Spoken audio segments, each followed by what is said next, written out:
Welcome everyone, this is Kerjims channel. Now we are back to our new episodes of True Semi-Reality Champions and Comparison, featured by Wild Rift, League of Legends versus the Mobile Legends Bang Bang. But before that, please like and subscribe to my channel and don't forget to click the bell icon so you will be notified to our new next episode video. Let's do this!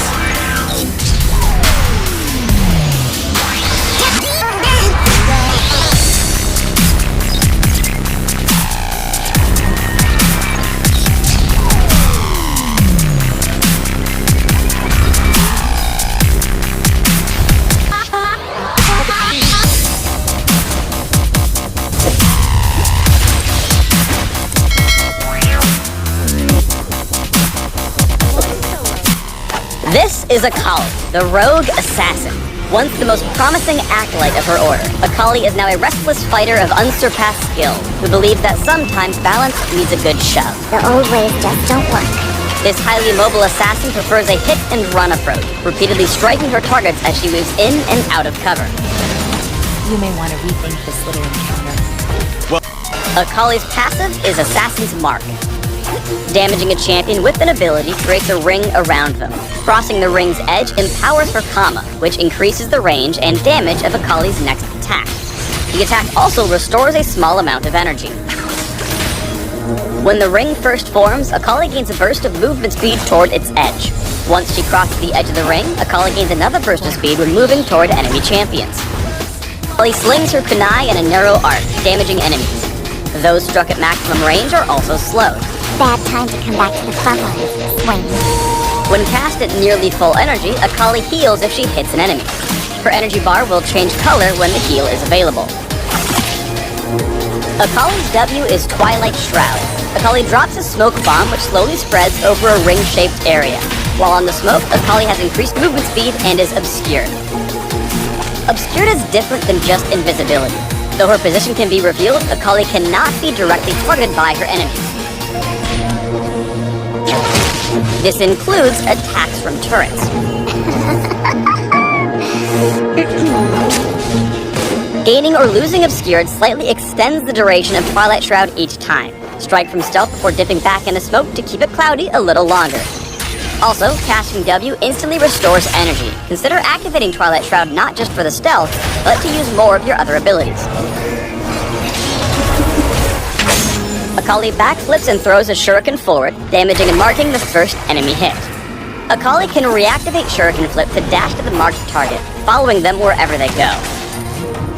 The shuriken can also mark Twilight Shroud, tagging the last area of the smokescreen hit, and allowing her to dash back to safety. Akali's ultimate is Perfect Execution. Akali dashes, damaging all enemies she comes across, and can cast her ult a second time with a cooldown in between. The first dash deals physical damage and briefly stuns. The second dash deals magic damage and is increased based on the missing health of each enemy.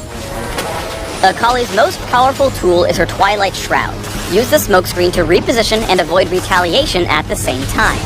Here, Akali dances around her enemies and strikes Rakan from undercover, then says, "Sure I can," and dashes back into range to finish him. You're dead, I'm alive. See?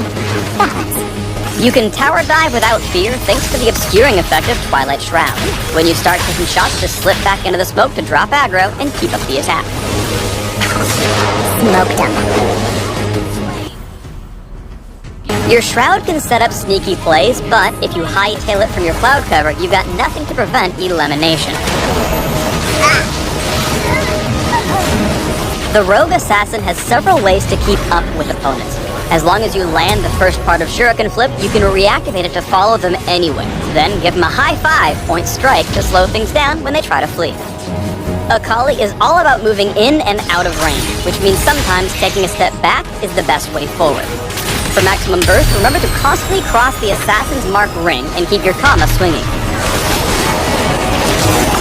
You think you're gonna walk away? Your ultimate adds still more movement to your repertoire. Because the dashes don't require a target, you can line up multiple stuns by passing through a cluster of enemies. Once you're in the thick of the fight, you can bide your time under the cover of Twilight Shroud before using the second dash and a flurry of cold steel to finish the execution.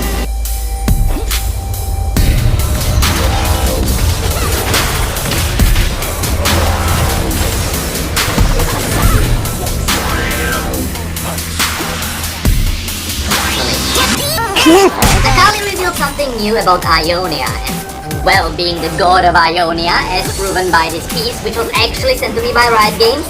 Yes, this is Ionia, and yes, I'm the Lord now. And being the Lord, it is my duty to serve my land well. So, without further ado, let's have a look at Akali. The story of Akali begins right in the middle of the story of Zed and Shen, and Akali's story sheds some light on what happened after Zed turned to the dark side. It's not a lot of new information, but some retconning has happened indeed, so it is important to mention it before we start with Akali. Zed and Shen were two ninjas trained in the Kinko Monastery.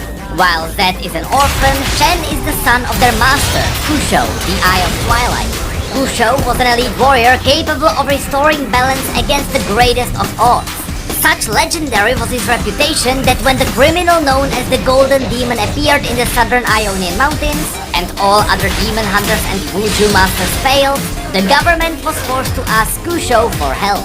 The Golden Demon was known for leaving behind horribly mutilated and twisted bodies for display, seemingly without motive. Throughout the province of Zayun, he slaughtered scores of travelers and sometimes entire farmsteads. No matter how fearless one was, his victims' corpses spread terror for miles around. So when Kusho stood up to the task, he had to take his best students with him. So it fell upon Shen and Zed to be his guided hands of will. At this time, the two young warriors felt no real hatred towards each other. Zed was a bright student following his studies, and Shen was known for his wit and humor. But that all changed when the three of them disguised themselves as merchants and moved into the province.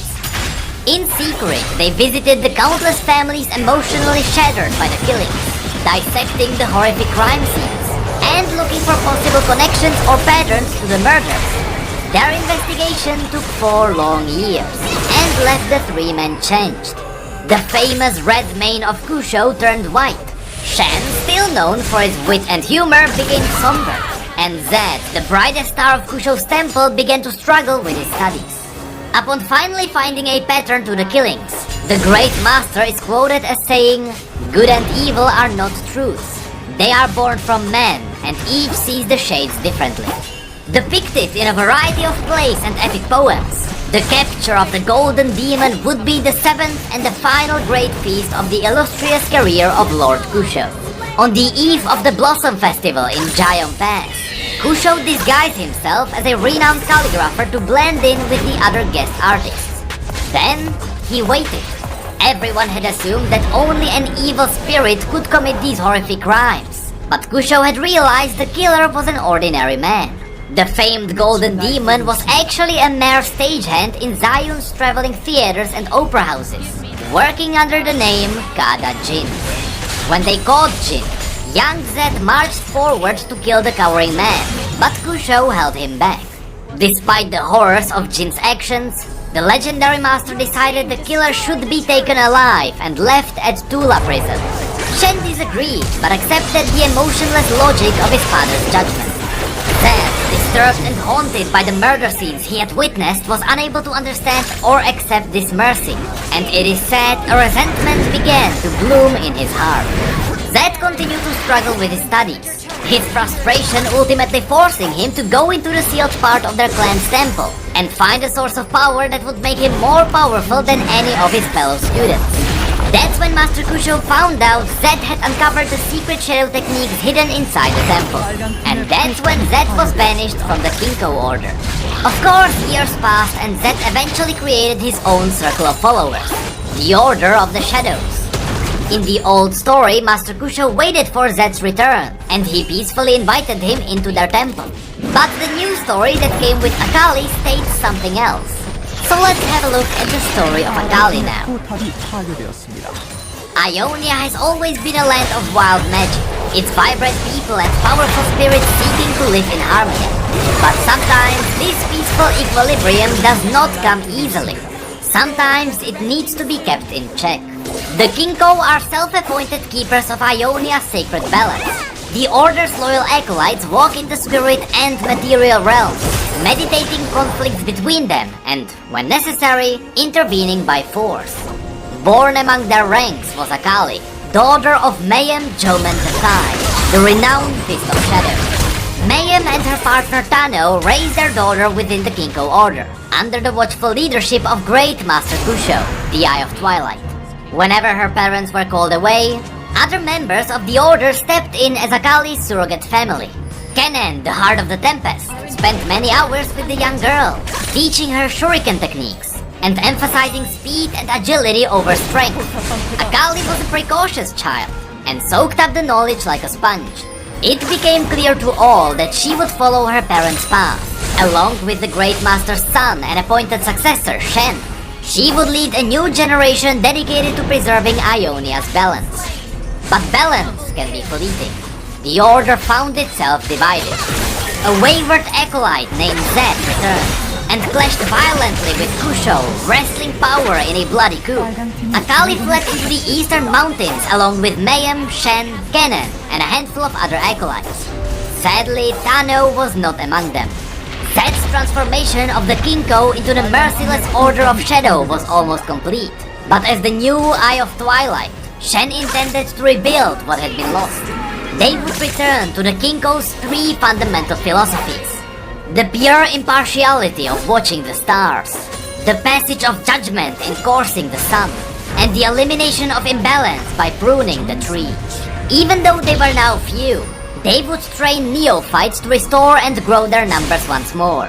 When Akali came of age at 14, she formally entered her Kinko training, determined to succeed her mother as the new Fist of Shadow. She was a prodigious fighter, and mastered the Kama and Kunai, a handheld sickle and a throwing dagger. Though she did not possess the magical abilities of many of her fellow acolytes, she proved to all she was worthy of the title, in time allowing her mother to step down and help mentor the younger neophytes. But Akali's soul was restless, and her eyes were open.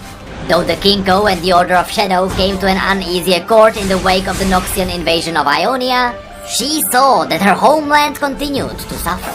She questioned whether they were truly fulfilling their purpose. Pruning the tree was meant to eliminate those who would threaten the sacred balance. Yet Shen would always urge restraint. He was holding her back. All the mantras and meditations could keep her quiet, but such platitudes would not defeat their adversaries. Her youthful precautiousness turned to outright disobedience. She argued with Shen, she defied him, and she took down Ionia's enemies her way. In front of the whole Order, she declared the impotence of the Kinko, all its talk of spiritual balance and patience accomplishing little. Ionians were dying in the material realm, and that was the realm Akali would defend. She was trained as an assassin. She was going to be an assassin. She did not need the Order anymore. Shen let her go without a fight, knowing this was a path that Akali must walk alone. Perhaps that path would bring her back one day, but that would be for her to decide. So the news story states that when Zed returned, he clashed with Kusho violently. There was no peaceful talk. And maybe Zed didn't necessarily decapitate Kusho in the way he did in the old story, which we didn't really have a lot of information about. So it seems like the ninja orders are getting some proper ironing on their lore right now. Riot also tried to tell people the story of Akali in her new trailer, although that version was oversimplified. But because we need to cover the stories of all sorts, here it is anyway.